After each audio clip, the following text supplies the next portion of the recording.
Hi, everybody. This is Mike Friedman, the business and executive coach from Columbia University.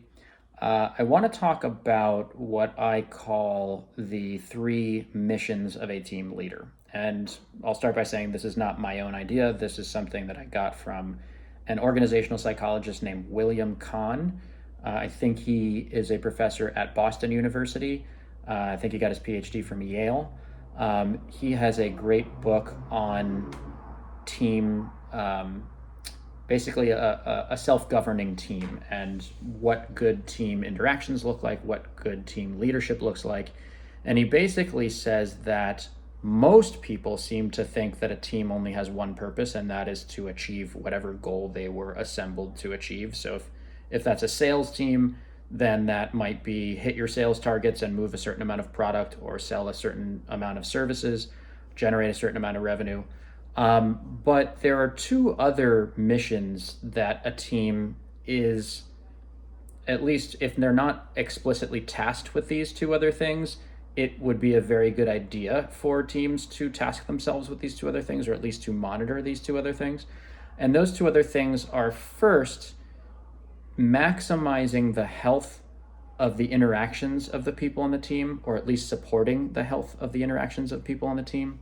So this points to questions like, how much do people on the team trust each other? Do they trust in each other's competence? Do they trust in each other's authenticity? And do they trust in each other's degree of caring about each other and caring about the team, and empathy? That's borrowing a little bit from Francis Fry of Harvard Business School, by the way, that kind of tripoded model of trust. But how much do people trust each other on this team? What is the degree of psychological safety? Can people on the team feel comfortable approaching each other and approaching the team leader, and break bad news and tell the leader something that they don't necessarily want to hear? Do people feel comfortable doing that?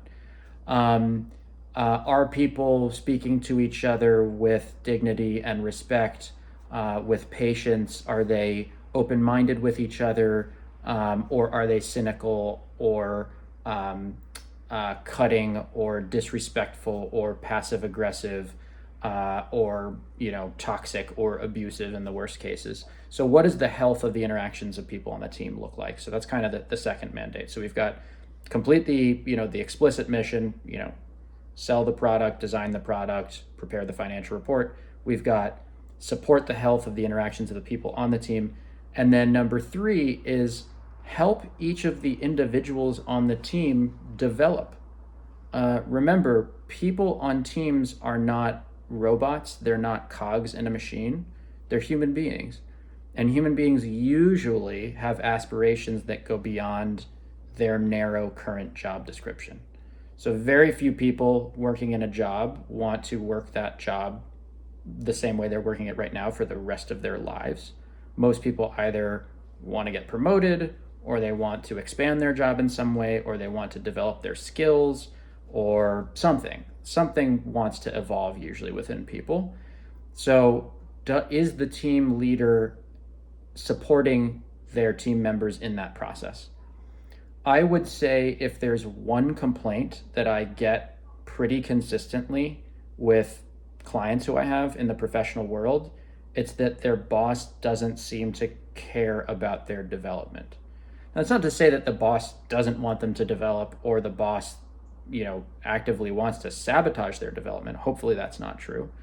But does the boss seem to demonstrate any interest or put forth any effort to help support this person developing their leadership skills, their writing skills, their public speaking skills, their technical skills, whatever skills this person is applying or needs to apply in their job or career? Is their manager helping them elevate in that way? It makes a huge difference. I mean, I'm sure most of us, many people watching this, will have heard the old adage that people don't leave their jobs, they leave their bosses. Off the top of my head, I don't happen to know what the research literature says about that. I can go look into that one. But I certainly know that I have left bosses before. I know that for me personally, who I am working in the presence of matters a lot, for my satisfaction. I personally really value a sense of community and a sense of trust and psychological safety and ability to know that the people that I'm going to be working with have my back and are going to be honest with me and so on. So there seems to be a big difference between people who can tell me as their coach that their boss really does care about them and their development, and people who at least in their own perception feel like their boss sees them as just an asset to help advance their own goals, the boss's goals. So in summary, a group can be thought of as having 3 missions: accomplish the explicit mission, whatever they've been brought together to do, support the health of the interactions of the people on the team, and then finally help the individuals on the team develop.